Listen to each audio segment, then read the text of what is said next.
There's a lot of talk in training about functional training, but my concern is that they get the functional part, but they don't get the strength part, right?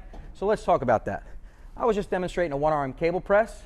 I think it's a fantastic exercise. You're standing, you have to root your feet into the ground, you have to use your whole core muscles to resist this, you have to use your shoulders with your hips, with your back ankle.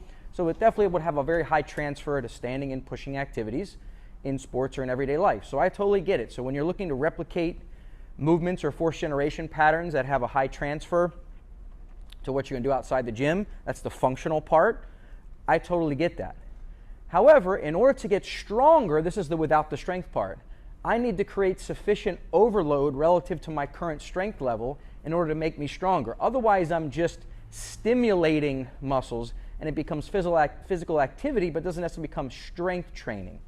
And here's a good example with this one. If you can take this weight and pretty much bicep curl it to get it in the right spot, it's certainly not heavy enough to create sufficient overload, unless I did 1,000,000 reps, to make me actually stronger, to stimulate adaptions. It's already well within, it's under my tolerance of what I can do here if I can bang out 20 or 30 reps. So again, it's functional in, I understand a lot of people don't like that term, but all I just mean is something that has a high transfer. I get it. We don't have to get down the weeds about saying it's a meaningless term or whatever. You understand what I mean for the context of this video.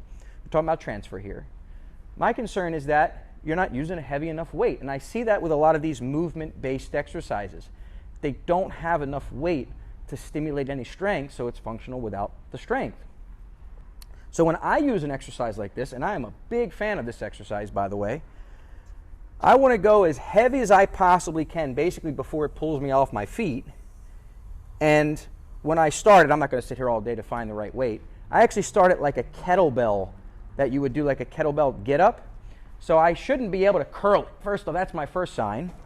I get it back here, pull it to my chest, and walk out, and I should barely feel like I can get there. So this is even still too light for me.